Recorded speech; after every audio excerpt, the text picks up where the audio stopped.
आप लोगों को होमवर्क दिया गया था, उसको पूरा कर लिया आप लोग? T1 T2 आइडेंटिटी वाला 1 2 3 और 1 2 3। इसका मतलब ये हो गया ना कि जो A का इमेज होगा, है ना, छठवां वाला था ना, T6A बराबर A, T6B बराबर B और T6AB बराबर AB और T6E बराबर E। ये तो चलो इस सब में रहेगा, ये सब में फिक्स रहेगा, ठीक। तो अब देखो इसके साथ भाई तो स्पष्ट है ना, ये A B A B और E और A B A B और E, A का A इमेज, B का B, A B का A B, E का E। ये ऐसा इस तरीके से काम कर रहा है मैपिंग। तो जब इस तरीके से काम कर रहा है, ये 1 1 1 2 हो गया। होमोमॉर्फिज्म अभी बता रहे हैं। T6 होमोमॉर्फिज्म, कोई दो एलिमेंट ले लो आप, कोई दो एलिमेंट जो भी आप बोलिए, है ना, A B ले लो, A इंटू B ले लिया, तो T6 A इंटू B मतलब AB, और AB का इमेज कौन है? AB ही है। अब AB को A इंटू B लिख दो और A को लिख दो T6A, ऐसे लिख दो T6B, वही तो है। तो हो गया, होमोमॉर्फिज्म भी होल्ड हो गया, कोई समस्या नहीं। क्या समस्या आ रही थी इसमें? हो गया। और कुछ बताओ इसमें पूछना। हाँ तुम क्या बोले बताओ? हैं? ऐसे 1 2 3, इसका मतलब क्या? इसका मतलब यह 1 2 2 3 3 1 साइक्लिक। ऐसे जब लिखा तो साइक्लिक होता है, ऐसे जब लिखा जाता है साइक्लिक होता है। तो 1 2 इसमें 3 लेंथ की साइकिल है, ये 3 लेंथ की साइकिल। जैसे 1 2 लिखा है केवल तो 2 लेंथ की साइकिल है, और तीसरा वाला सेम टू सेम हो जाता है ना। तो ये 3 लेंथ की साइकिल, तो 1 2 2 3 3 1। मतलब इसका मतलब यह हुआ, है ना, कि T A पे लगेगा तो B मिलेगा, और T B पे लगेगा तो A B मिलेगा, और T A B पे लगेगा तो A मिल जाएगा, और साथ ही साथ T E पे लगेगा तो E। जो भी नंबर हो 5 5 4 अपना लिख दीजिएगा, T5। क्लियर है? और कोई समस्या कल वाले क्वेश्चन में? नहीं दिखा? मुझे दिख गया कल एक समस्या। आप बताइए, आपको क्या नहीं दिखा? मुझे दिख गया। कल मैं ऐसे ही पढ़ रहा था तो सोचने लगा कुछ चीज, तो एक चीज मुझे लगा कि नहीं, एक चीज गलती हो गई है ना, जिस पर ध्यान नहीं गया, और आप लोग भी ध्यान नहीं दिए उस पर। मैं सोचा तो कोई बात नहीं, आज आके आप लोग पूछेंगे, लेकिन आज भी नहीं पूछ रहे। कौन सा? यस, है ना, वो बात सही है। G बराबर, जो आपको एग्जाम्पल लिया गया था, A स्क्वायर A क्यूब ⁴ बराबर E, और यह हमने जो माना था E और A, है ना, और मैंने इसको लिख दिया था A स्क्वायर बराबर E। ठीक है, तो इसमें कोई समस्या होगी, भले आइडेंटिटी है, लेकिन ये आइडेंटिटी A स्क्वायर है, आइडेंटिटी A⁴ है, और सब ग्रुप का जो कंडीशन होता है ना, कि इसके सभी एलिमेंट इसके अंदर होने चाहिए, जो आइडेंटिटी इसमें वही आइडेंटिटी इसमें होनी चाहिए। लेकिन इसमें भी आइडेंटिटी, इसमें भी आइडेंटिटी है, लेकिन इसमें आइडेंटिटी कौन है?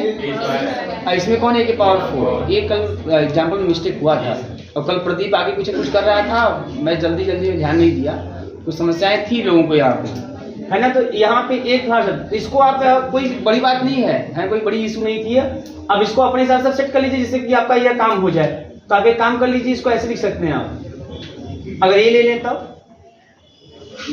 E का A स्क्वायर, तो ये भी पूरा सब ग्रुप बना डालेगा, ये भी पूरा सब ग्रुप बना डालेगा। कैसे बना लेगा भैया? है ना, किसी भी दो का गुणा कीजिए आप, A स्क्वायर E करेंगे, A स्क्वायर ही आएगा, इसी का एलिमेंट आएगा, एसोसिएटिव प्रॉपर्टी होल्ड करेगी। आइडेंटिटी ग्रुप में E है, ये है इनवर्स, E का इनवर्स E होगा, और A स्क्वायर का इनवर्स A स्क्वायर ही होगा। जब A स्क्वायर गुणे A स्क्वायर करेंगे ⁴ मिलेगा। यहाँ पे E A के ⁴ होगा। अब दिक्कत नहीं आएगी आपको, क्योंकि A के ⁴ यहाँ भी आइडेंटिटी, यहाँ भी आइडेंटिटी। हाँ, कल मुझे लगा, मैं कल घर पर सोचने लगा तो मुझे समझ आया कि आप क्या कल बोलना चाह रहे थे, और जल्दबाजी में ध्यान नहीं दिया, मैं कंटिन्यू कर गया। थोड़ा समय को ध्यान रखते हुए फिर मैं सोचा पूछेंगे आप लोग, लेकिन फिर मैं पहले ही बोल दिया आप लोगों को। तो A के ⁴ = E, ऐसा बना लीजिए, आपको सभी समस्याएं सॉल्व हो जाएंगी, है ना, क्योंकि सेम आइडेंटिटी होनी चाहिए ना, आइडेंटिटी सेम होनी चाहिए। तो अब कोई दिक्कत नहीं है, इसमें E का इनवर्स E और A स्क्वायर इनवर्स। अब इस पर जब लगाओगे आप तो टी ऐसे टी ए बराबर ए है ना, या एफ ए जो भी आप बोले, और F A Q sorry F A बराबर ए क्यू, ये दो ऑटोमॉर्फिज्म डिफाइन होंगे। तो अगर आप लगाओगे एफ एच तो एफ और एच जब लगाओगे तो हो जाएगा कितना आपका यहाँ पे एफ ई और एफ ए स्क्वायर। तो एफ ई मतलब एफ ई मिलेगा तो ये मिलेगा, और एफ ए स्क्वायर तो इसके अकॉर्डिंग पहले के अकॉर्डिंग जब चलोगे आप F1 कर लो, F1 F2, तो पहले अकॉर्डिंग चलो आप, तो एफ ई तो एफ ई मिलेगा, F1 ई मिलेगा, और F1 ए स्क्वायर तो ए स्क्वायर ही मिलेगा, तो आपको मिल गया एच। और अगर F2 को ऑपरेट किए आप, F2 को ऑपरेट किए तो F2 ई हो जाएगा है ना, और F2 ई ए स्क्वायर हो जाएगा। और जब लगाओगे F2 ई तो F2 जब ए पर लगा तो ई क्यूब हो जाएगा है ना, जिस पर लग रहा है उसका क्यूब हो जा रहा है, तो ए स्क्वायर का क्यूब हो जाएगा। और वही हाल बेटा, ये ई क्यूब मतलब ई, ए स्क्वायर का क्यूब मतलब ए के पावर 6, ए के पावर 6 लिख दो, ए के पावर 4 इंटू ए स्क्वायर, और ए के पावर 4 मतलब आइडेंटिटी, मतलब खाली ए स्क्वायर ही मिलेगा, मतलब फिर आपको एच ही मिलेगा। इसका मतलब जितने भी ऑटोमॉर्फिज्म डिफाइन हुए सब वो कंडीशन होल्ड करेगा, क्या F1 H is contain or equal H. इसका मतलब यह हो गया कि क्या हो गया बताइए, हाँ ये जो हमारा एच है, ये एच जो है सब ग्रुप के साथ साथ कैरेक्टरिस्टिक सब ग्रुप है जी का कैरेक्टरिस्टिक सब ग्रुप है, ठीक है, कोई दिक्कत ही नहीं है। हाँ इसमें कल ए लिख रहे लेकिन यहाँ ए के पावर 4 बराबर ही है और ए स्क्वायर होगी, आइडेंटिटी सेम होना चाहिए। कल मैंने ई का मैं ए लिख दिया था, तो उसको आप ठीक है समझ आएंगे ना, कोई दिक्कत नहीं, बना लीजिए। अब चलिए हम आगे की तरफ बढ़ते हैं और एक छोटा सा पहले आपको थ्योरम कराते हैं, छोटा सा थ्योरम बोले,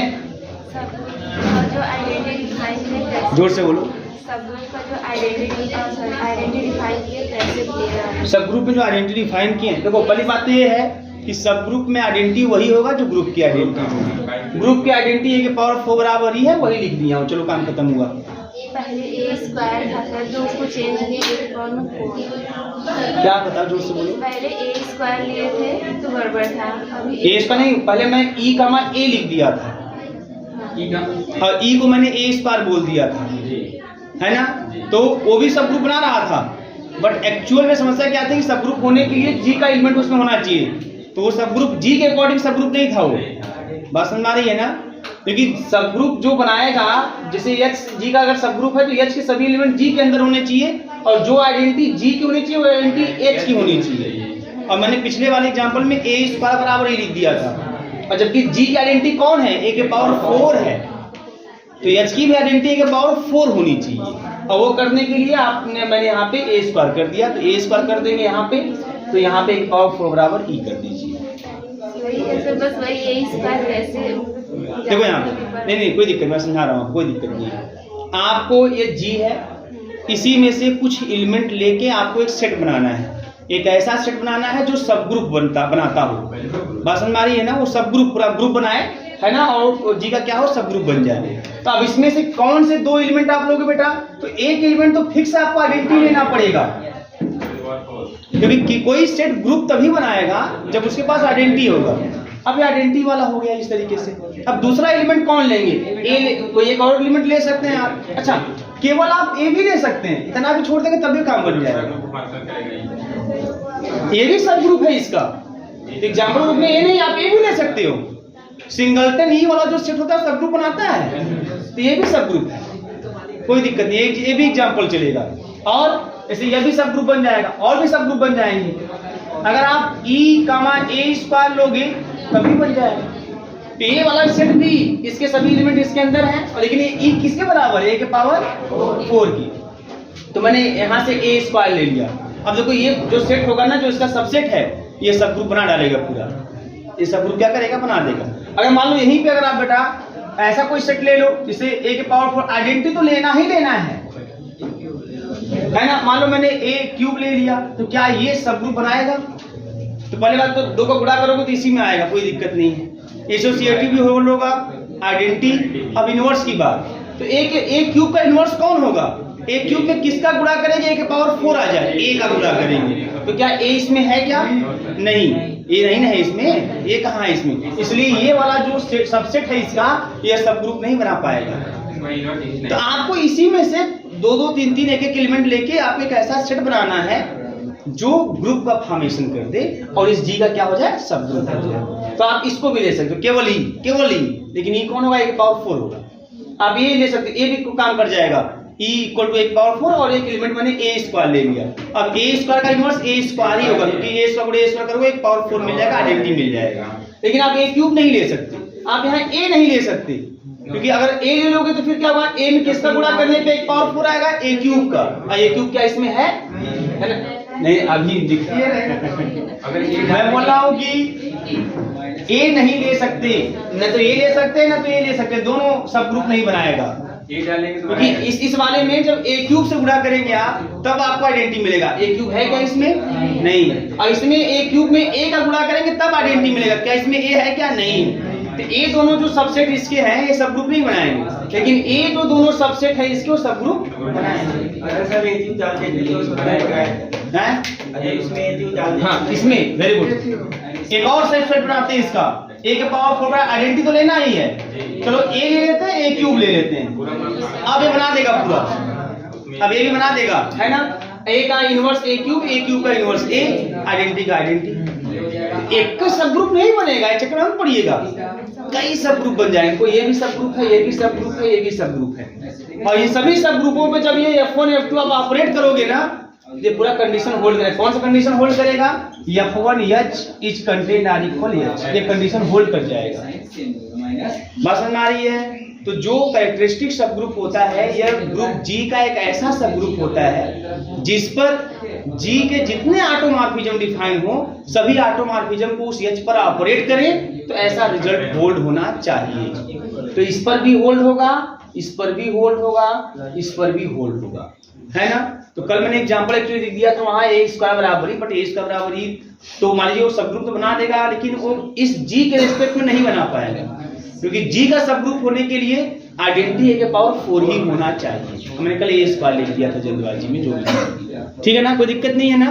तो एक दो एग्जांपल नहीं, यानी कि वही सब ग्रुप रट्टा मान लें कि ई का ए स्क्वायर, ई का ए स्क्वायर। अरे अपने से देख लो ना कि इसके कौन कौन से एलिमेंट लेने पर इसका सबसेट बन जाए और वो ग्रुप बना डाले, बन जाएगा सब ग्रुप। ऐसे कई तो देखो, यह भी हो गया, यह भी हो गया, ये भी हो गया। सोचिए समझिए, है ना? इसीलिए तो मैं बार बार सोचवा रहा हूँ कि आप हर तरीके से सोचिए करिए, ठीक है? बहुत अच्छा, आप लोग कई एग्जांपल एच वाला देख लिए, किसी पर भी लगाओगे पूरा कंडीशन होल्ड करिए। क्लियर है? आगे थ्योरम लिखिए। इफ H इज कैरेक्टरिस्टिक सब group of G, if capital H is a characteristic subgroup of G, if capital H is a characteristic subgroup of G, characteristic subgroup of G, then H is a normal subgroup of G, then H is a normal subgroup of G, then H is a normal subgroup of G, ठीक है ना? इसमें कहा है कि अगर H G का characteristic subgroup है तो कंफर्म है कि ऐसा H जो है वो G का नॉर्मल सबग्रुप होगा, है ना? बहुत सिंपल। लेट कर लेते हैं भैया कि H be a characteristic subgroup of G, subgroup of G। मान लेते हैं H क्या है? G का कैरेक्टरिस्टिक सबग्रुप है। आप जानते हैं कि अगर H G का कैरेक्टरिस्टिक सबग्रुप होगा then FH is contain R equal H, where L is the for every F belongs to automorphism G। Her F के लिए, कौन से F जो G में ऑटोमॉर्फिज्म ग्रुप में डिफाइंड होंगे, वो सभी F को जब H को ऑपरेट करें तो उस H में कंटेन होता हुआ दिखाई देना चाहिए। अगर ऐसा हो रहा है तो ऐसे H को हम क्या बोलते हैं? कैरेक्टरिस्टिक सबग्रुप बोलते हैं। बात समझ में आ रही है? तो ये आपके पास है, अब वो शो क्या करना है? We have to show that, आपको शो क्या करना है बेटा? हाँ, H is a normal subgroup, H is a normal subgroup. Normal subgroup के लिए, नॉर्मल सबग्रुप की अगर बात करें हम लोग, तो नॉर्मल सबग्रुप के लिए कंडीशन से मान लीजिए हमको N को बोलना है G का नॉर्मल सबग्रुप, तो दो तरीका, एक कि हम इसका कोई एलिमेंट ले लें छोटा n स्मॉल n के रूप में, एक एलिमेंट यहाँ से ले लें और उस एलिमेंट को उधर लगाएं, उसके इनवर्स को इधर लगाएं। अगर ये पूरा रिजल्ट अगर n में बिलोंग कर गया तब n को बोलते हैं जी का नॉर्मल सबग्रुप। ये एलिमेंट टेस्ट होता है, ये एलिमेंट टेस्ट है। कमी most welcome, thank you so much. ये हो गया आपका है नॉर्मल सबग्रुप। और एक दूसरा तरीका मैंने आपको एक थ्योरम और बताया होगा आप लोगों को कि अगर हम लोग कोई एलिमेंट यहाँ से a ले लिए और पूरा सेट ही लगा दें यहाँ पे an a इनवर्स, तो ये बराबर n आना चाहिए। भाई a इसको एसोसिएट कराओगे तो आइडेंटिटी आएगा ना, a और a इनवर्स, तो बराबर ये रिजल्ट n के ही आना चाहिए। बात समझ में आ रही है, बराबर n के ही आना चाहिए। अगर ये भी कंडीशन होल्ड कर जाता है तब भी आप बोलते हैं नॉर्मल सबग्रुप। बस समझ में आ रही है। अब देखो क्या है यहाँ पे, क्या स्थिति है दिल्ली है। अच्छा अब देखो यहाँ पे, तो let f maps G to G be automorphism defined as f a x is equal ax a inverse. भाई G से G में एक ऑटोमॉर्फिज्म डिफाइन करना है ना, तो हम ऐसा कोई मैपिंग डिफाइन करें जो ऑटोमॉर्फिज्म हो, तो हम जानते हैं कि जो इनर ऑटोमॉर्फिज्म होता है वो ऑटोमॉर्फिज्म की पूरी प्रॉपर्टी होल्ड करता है। तो ये पूरी प्रॉपर्टी होल्ड कर जाएगा ऑटोमॉर्फिज्म की, आपने इसको पूरा प्रूफ किया हुआ, सब देखा हुआ है ना। तो ये है ना, for fixed A belongs to, ऐसे ही आप G का कोई फिक्स एलिमेंट लेके आप इस तरह से मैपिंग डिफाइन कर दो तो ऑटोमॉर्फिज्म बन जाएगा। ऐसे अच्छा एक नहीं, तमाम एक बारी से लेते जाओ, A ले लिया, G से B ले लिया, G से C ले लिया, जितने भी G में एलिमेंट है बारी से लेते जाओ, फिक्स करते जाओ, ऐसी मैपिंग डिफाइन करते जाओ, तमाम ऑटोमॉर्फिज्म बन जाएगा। बात समझ में आ रही है? वहाँ पे डोमेन और को डोमेन जो है G से G में, G से G डैश में अगर डिफाइन हुआ तो ऑटोमॉर्फिज्म होगा कि नहीं? G से अगर G डैश में डिफाइन हो तो ऑटोमॉर्फिज्म नहीं होगा। ऑटोमॉर्फिज्म आइसोमॉर्फिज्म का एक स्पेशल केस है। आइसोमॉर्फिज्म G से G डैश में होता है, और जब वही G से G में डिफाइन करते हैं वही सेम कंडीशन के साथ, तो उससे ऑटोमॉर्फिज्म, मतलब एक तरह से आइसोमॉर्फिज्म का स्पेशल केस हो गया। जो आइसोमॉर्फिज्म सब पढ़े हैं है ना, बस उसमें G से G डैश में मैपिंग डिफाइन है, इसमें अगर जैसे G से G हो गया ऑटोमॉर्फिज्म बन जाएगा। बात समझ में आ रही है? कहने मतलब अगर मैं इस तरीके से बोलूं कि ऑटोमॉर्फिज्म और आइसोमॉर्फिज्म की बात करूं, जितने भी ऑटोमॉर्फिज्म होते हैं आइसोमॉर्फिज्म होते हैं। याद रखिएगा, जितने भी ऑटोमॉर्फिज्म होते हैं वो आइसोमॉर्फिज्म होते हैं, लेकिन सभी आइसोमॉर्फिज्म ऑटोमॉर्फिज्म नहीं होते हैं। केवल वे ही आइसोमॉर्फिज्म ऑटोमॉर्फिज्म होंगे जो G से G में डिफाइन होंगे। अगर जैसे G और G डैश दोनों ग्रुप अलग हुए है ना, तो वो पूरी प्रॉपर्टी भले होल्ड कर जाए, लेकिन उससे हम आइसोमॉर्फिज्म बोलेंगे, ऑटोमॉर्फिज्म नहीं बोलेंगे। क्लियर है? तो ये चीज है, for every fixed A belongs to G। अब देखिए आगे कहानी क्या है यहाँ पे, सिंस वी हैव, आपके पास है क्या, आपके पास है क्या, FH is contained or equal H, तो R FH is equal to H भी तो है आपके पास। अरे भाई FH बराबर है चाहे तब वो कैरेक्टरिस्टिक सब ग्रुप होता है, अगर H में कंटेंट करे तब वो कैरेक्टरिस्टिक सब ग्रुप होता है। हमने कल बोला भी था कि अगर मेन रूप से स्ट्रॉन्ग रूप से बात करें तो FH बराबर H होल्ड होना चाहिए, कंप्लीट FH बराबर H होल्ड होना चाहिए। ये तो बस एक बचने का तरीका है कि चलो भैया कंटेंट हो गया तब वो काम चला लेंगे, बट स्ट्रांगली अगर हम बोलें कि H को G का कैरेक्टरिस्टिक सब ग्रुप होना है तो उसे ये कंडीशन होल्ड करे तो अच्छा है। बात समझ में आ रही है? ये चीज, तो अब FH बराबर H आपके पास है, तो अब आप क्या कीजिए, यहाँ पे जब ऐसा है तो आप यहाँ पे इस F को ऑपरेट कर दो, F को क्या कर दो, ऑपरेट कर दो। और F कैसे डिफाइन किया हूं मैं, F इस तरीके से डिफाइन किया हूं, इस तरीके से डिफाइन किया हूं। तो जब इस तरीके से आप लगा दो क्या आएगा, A H A इनवर्स, यही तो आएगा। भाई F हमारा G से G में डिफाइन, F ऑटोमॉर्फिज्म है, F यहाँ जो लिया हूं ऑटोमॉर्फिज्म है, तो मैंने कैसा ऑटोमॉर्फिज्म डिफाइन किया, इस टाइप का, इस टाइप का ऑटोमॉर्फिज्म डिफाइन किया। तो इस F को H पे लगा दो, जिस पर भी लगाओगे, X पे लगाया तो ऐसा आया, बीच में X, अब जब उसी F को H पे लगाओगे है ना, तो AH A इनवर्स आएगा और बराबर, बस कहानी खत्म। और जब भी ऐसा कंडीशन होल्ड रहता है which implies H is a normal सब ग्रुप। अभी मैंने क्या बोला आपसे, मैंने आपसे बोला कि देखिए नॉर्मल सब ग्रुप से n को g का नॉर्मल सब ग्रुप करना है तो आपके पास दो तरह के टेस्ट हैं, एक एलिमेंट टेस्ट, एक एलिमेंट यहाँ से ले लो, एक एलिमेंट यहाँ से ले लो और उसको इधर लगाओ, उसके इनवर्स को इधर लगाओ, यह अगर रिजल्ट n में बिलोंग किया देन n इज नॉर्मल सब ग्रुप। और दूसरा तरीका है ना, पूरा n बीच में रख दो और एक एलिमेंट यहाँ से ले लो और उसका इनवर्स को इधर लगाओ, ये बराबर अगर n आ गया तब भी n नॉर्मल सब ग्रुप। इन दो टेस्ट से आप चेक करते हो कि ये नॉर्मल सब ग्रुप है कि नहीं। ये एलिमेंट टेस्ट, ये स्पर्शेट का टेस्ट है। पसंद आ रही है? तो दूसरा वाला कंडीशन यहाँ साफ साफ दिखाई दे रहा है, n की जगह h है। तो अगर यहाँ पे n का वाला कंडीशन होल्ड करता है तो n नॉर्मल सब ग्रुप, यहाँ h होल्ड किया तो h इज नॉर्मल सब ग्रुप। तो यह चीज है नॉर्मल सब ग्रुप ऑफ G। तो अगर करने मतलब प्रूफ हो गया, ये करने मतलब यह है कि अगर h कैरेक्टरिस्टिक सब ग्रुप है तो ऐसा h नॉर्मल सब ग्रुप भी होता है। नोट कर लीजिए, आप नोट कर लीजिए, सोचते रहिए, कोई समस्या पूछते रहिए। हो गया? नेक्स्ट आगे हेडिंग करो बेटा, कम्यूटेटर सब ग्रुप। एक नया सब ग्रुप आ गया, कम्यूटेटर सब ग्रुप।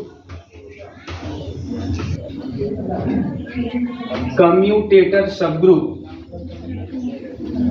ठीक है, कम्यूटेटर सब ग्रुप। अच्छा, आपने प्लेन्स 4 ग्रुप का आपने एग्जाम्पल देखा। वो एग्जाम्पल कैसा था कि उसमें E था, A था, B था और AB था, ठीक है ना। और दिया हुआ था कि जो E है एक्चुअल में A स्क्वायर बराबर E, B स्क्वायर बराबर E। मतलब E भी कोई नया एलिमेंट नहीं है, वो भी AB से ही बना हुआ है। A स्क्वायर कर देंगे वही E हो गया, B स्क्वायर कर देंगे वही E हो गया। तो कहने का मतलब अगर मैं ये बोल दूं कि जो हमारा क्लेंस 4 ग्रुप है वो केवल 2 एलिमेंट द्वारा जनरेट हुआ है, A और B द्वारा। समझ में आई ना? वो जो क्लेंस 4 ग्रुप है 2 एलिमेंट द्वारा क्या हुआ है, जनरेट हुआ है। मतलब एक ऐसा हमारे पास मानो कोई सेट है S बराबर, उस सेट में 2 एलिमेंट हैं A, B, और उसी AB को हमने कुछ कंडीशन के साथ एक नए सेट में कन्वर्ट कर दिया है ना, और उसको मैंने नाम दे दिया जो है क्लेंस 4 ग्रुप के नाम से। और उसमें कौन कौन से एलिमेंट आ गए, उसमें आ गया E जो कि बराबर A स्क्वायर बराबर B square, A, B, AB। तो ये जो आपका क्लेंस 4 ग्रुप बना है, इसको मैं आप आराम से बोल सकते हैं कि it is generated by the set S, और S में कौन एलिमेंट A, बस हमारी कहने मतलब यह है कि कुछ ऐसे भी सब ग्रुप आपको दिखाई देंगे, कुछ ऐसे भी ग्रुप आपको दिखाई देंगे जो किसी फिक्स 2, 3, 4, 10 एलिमेंटों के द्वारा जनरेट होते हुए दिखाई देंगे। बात समझ में आई ना? जनरेट होते हुए क्या करेंगे, दिखाई देने वाले। बात समझ में आ रही? इसी तरीके से अगर मैं बोलूं जो साइक्लिक ग्रुप होता है वो भी तो वही हाल होता है उसमें ना। एक्चुअली मैं बोलूं कोई G साइक्लिक ग्रुप है, उसमें A है, A स्क्वायर है, A क्यूब है, A के पावर 4, मैंने आइडेंटिटी बोल दिया, ये पूरा ग्रुप बना देता है। इसको हम साइक्लिक ग्रुप भी बोलते हैं। लेकिन अगर कोई आपसे बोले कि बताओ ये, अगर कोई आपसे ये कह दे कि ये जो आपका साइक्लिक ग्रुप है जिसमें A square, A cube, A के पावर 4 बराबर आइडेंटिटी है, यह जनरेट हो रहा है एक सेट S से जिसमें केवल एक एलिमेंट है A, तभी कोई दिक्कत नहीं है। वास्तव में वो सब A के द्वारा जनरेट हुआ है। बात समझ में आ रही है ना? तो कहने का मतलब यह है कि किसी भी सब ग्रुप या ग्रुप को अगर कहीं पे एक लाइन लिखा हुआ है कि it is generated by the set S, और उस S में कुछ एलिमेंट डाल दिया, बोला किसी से जनरेट हुआ है, तो हम कह सकते हैं। ऐसे बहुत से केस आपको दिखाई देंगे जहां पर कोई सब ग्रुप, कोई ग्रुप किसी फिक्स एलिमेंट के सेट द्वारा ही जनरेट होता हुआ आपको दिखाई देगा। कम्यूटेटर सब ग्रुप में भी ऐसा ही केस है, एक ऐसा ही केस है। जैसे मान लीजिए आपके पास G कोई ग्रुप है, वो ध्यान समझिएगा, G कोई ग्रुप है और इस ग्रुप G से हम कोई 2 एलिमेंट ले लेते हैं A और B, 2 एलिमेंट हम A और B ले लेते हैं। बात समझ में आ रही है? तो अगर 2 एलिमेंट A B अगर हमने ले लिया और A inverse B inverse AB या AB A inverse B inverse, ऐसा रिजल्ट हम देख लेते हैं। 2 एलिमेंट A और B ले लिया और फिर हमने A inverse B inverse AB या AB A इनवर्स B, कोई दिक्कत नहीं है, आप किसी भी वे में लिख सकते हैं, क्योंकि आपको पता होना चाहिए कि एक्चुअल में है ना, ये जो पैटर्न इसका वही पैटर्न इसका भी है। अब इसको मैं ऐसे लिख दूं, अब ये G स्क्वायर इतना इनटू G स्क्वायर, ठीक है, इसमें ऐसे लिख दो, कोई समस्या नहीं। देखो यहाँ पे भी ए इनवर्स को कोई एलिमेंट मान लो, उसका इनवर्स, बी इनवर्स का इनवर्स, फिर वही एलिमेंट आ गया ए इनवर्स बी इनवर्स। मतलब ये जो पैटर्न है कि पहले ए का मतलब जो एलिमेंट, दो एलिमेंट ए और बी है, या फर्स्ट और सेकंड एलिमेंट है, फर्स्ट एलिमेंट का इनवर्स, सेकंड एलिमेंट का inverse into first element into second element. वही है यहाँ भी है, फर्स्ट एलिमेंट का इनवर्स, सेकंड एलिमेंट का inverse into first element into second element. तो एक्चुअली में दोनों का पैटर्न सेम है, पैटर्न सेम है, इसका मतलब कि आप ऐसे भी लिख सकते हो, ऐसे भी लिख सकते हो। अच्छा, अब इसका मतलब क्या, अब अगर ये एलिमेंट जी में बिलोंग कर गया, अगर ये एलिमेंट क्या कर जाए, ये जो रिजल्ट है, ये जो रिजल्ट आ रहा है, अगर ये क्या कर जाए, जी में बिलोंग कर जाए, तब ऐसे ए इनवर्स बी इनवर्स ए बी या A B A inverse B inverse को ए बी का कम्यूटेटर एलिमेंट कहते हैं। जी का कोई दो एलिमेंट हम ए बी ले लें, उसको इस तरीके से अरेंज करें, और जो रिजल्ट आए वो रिजल्ट जी का ही अगर एलिमेंट हो जाता है, तब ऐसे ए इनवर्स बी इनवर्स ए बी को हम बोलते हैं commutator element of a comma b. ये बात समझ में आ रही है बेटा? एक्चुअली मैं आपको बताऊंगा, ये कुछ नहीं है, आइडेंटिटी है। ये क्या है? आइडेंटिटी तो है, क्योंकि ए भी जी का एलिमेंट हो तो ए इनवर्स बी इनवर्स भी जी का एलिमेंट होगा। आराम से इसको आपस में एसोसिएट कराओ, इसी को अदला बदली करोगे, बी इनवर्स है ना, सब काम आपका हो जाएगा काम। लेकिन ऐसा जिसको हम कम्यूट कराएंगे, कम्यूट कराने के बाद जब आएगी तो जी को अबेलियन होना भी जरूरी होगा। तो अगर जी अबेलियन होगा तो ये जो रिजल्ट होगा ना, वो आइडेंटिटी के ही बराबर आएगा। किसी बराबर आएगा? आइडेंटिटी। मैं इस थ्योरम को प्रूव भी करूंगा कि अगर जी हमारा अबेलियन हो, देन ऐसे टाइप का जो एलिमेंट होता है वो केवल ई के ही बराबर आता है। बात समझ में आ रही है? तो पहले कम्यूटेटर एलिमेंट क्या होता है, जी का कोई दो एलिमेंट ले लिया, ऐसे अरेंज किया, मान लो हमने बी सी ले लिया, तो b inverse c inverse b c, ये रिजल्ट जी में बिलोंग करना चाहिए। अगर ये रिजल्ट जी में बिलोंग कर गया, तब b inverse c inverse b c को बी सी का कम्यूटेटर एलिमेंट कहेंगे, बी का सी का कम्यूटेटर एलिमेंट कहेंगे। बात समझ में आ रही है? अगर हमने एक्स वाई ले लिया जी से, तो x inverse y inverse x y, अगर ये एलिमेंट जी में बिलोंग कर गया, तो x inverse y inverse x y को हम एक्स और वाई का कम्यूटेटर एलिमेंट कहेंगे। बात समझ में आ रही है? अच्छा, जरूरी ये भी नहीं है कि जो x inverse y inverse x y आए वो जी का एलिमेंट हो ही, अगर होगा तब कम्यूटेटर एलिमेंट बोलेंगे एक्स वाई का। अगर x inverse y inverse x y अगर जी में बिलोंग नहीं किया, तब x inverse y inverse x y को हम एक्स वाई का कम्यूटेटर एलिमेंट नहीं बोलेंगे। तो जिन जिन दो एलिमेंटों के साथ ये कंडीशन होल्ड होता हुआ दिखाई देगा, बात समझ में आ रही है? मतलब इसे ए बी के साथ दिखाई दे तो a inverse B inverse A b commutator element हो गया, बी सी के साथ दिखाई दिया तो b inverse c inverse b c commutator element हो गया। बात समझ में आ रही है? इन सभी कम्यूटेटर एलिमेंट के सेट को हम यू से दिखाएंगे। किसे दिखाएंगे? यू से। यू में कैसे एलिमेंट आएंगे? कम्यूटेटर एलिमेंट आएंगे, ऐसे एलिमेंट आएंगे such that A comma B belongs to G. U में कम्यूटेटर एलिमेंट आएंगे। अब एक ऐसा स्मॉलेस्ट सब ग्रुप जो जी डैश या the smallest, now the smallest subgroup of G generated by U। अब कोई ऐसा सब ग्रुप जी का जो इस U द्वारा जनरेट हो, मतलब U में जो भी ऐसे कम्यूटेटर एलिमेंट आएंगे उन कम्यूटेटर एलिमेंटों के द्वारा जनरेट हो। मैंने बताया था आप लोगों को कि सेट में कुछ अगर एलिमेंट आप लेके उसके द्वारा हम किसी सब ग्रुप में आना चाहें जनरेट करना, जनरेट हो सकता है। जैसे मैंने बताया था ए स्क्वायर ए क्यूब वाला ऐसा सिस्टम है ना। अभी मैंने बताया था आपको क्लेंस 4 ग्रुप में भी, अगर मैं वहां बोल दूं कि U बराबर ए कामा बी है, और इसी ए कामा बी से जो है क्लेंस 4 ग्रुप बन गया, जनरेट हो गया है। बात समझ में आ रही है? कोई दिक्कत नहीं। तो यहां पर इस U में कैसे एलिमेंट है? कम्यूटेटर एलिमेंट है। इस कम्यूटेटर एलिमेंट के द्वारा जनरेट कर दीजिए किसी सेट को, और वो ऐसा सेट हो जाए जो जी का क्या हो जाए? सब ग्रुप हो जाए, है ना। तो now the smallest subgroup, इसको हम जी डैश का नाम देते हैं। G dash of G generated by U is called commutator subgroup. ऐसे सब ग्रुप को हम बोलते हैं कम्यूटेटर सब ग्रुप।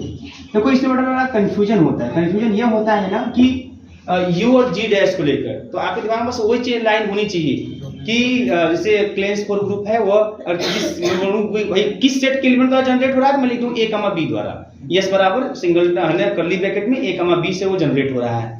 ए स्क्वायर एक क्यूब एक पावर 4 बराबर ई है, वह जो ग्रुप है किसके द्वारा जनरेट हो रहा है, तो सिंगलटन ए के द्वारा जनरेट हो रहा है। एक सेट है जिसमें ए है केवल, उसी एक द्वारा जनरेट होता हुआ दिखाई दे रहा है। क्या मतलब सेट में अगर कुछ विशेष टाइप के एलिमेंट हो तो वह किसी नए सेट को जनरेट कर सकते हैं जो सब ग्रुप का फॉर्मेशन कर देगा। तो यहाँ पर क्या है, पहले समझो यहाँ पे जी कोई ग्रुप है, उसमें से दो दो एलिमेंट आप लेते जाइए और ऐसा रिजल्ट से दो एलिमेंट हमने ए बी ले लिया, ऐसा रिजल्ट हमने देखा, अगर ये रिजल्ट जी में बिलोंग कर गया तो ऐसे रिजल्ट को ऐसे ए बी का हम बोलते हैं कम्यूटेटर एलिमेंट। तो जब बिलोंग करेगा तब इसको हम इसका बोलेंगे कम्यूटेटर एलिमेंट, नहीं करेगा तो नहीं लिखेंगे कम्यूटेटर एलिमेंट, नहीं बोलेंगे। तो जो जो कंडीशन होल्ड करेगा कम्यूटेटर एलिमेंट वाला उसका एक सेट बना लेंगे, इसको हम यू से दिखा देंगे।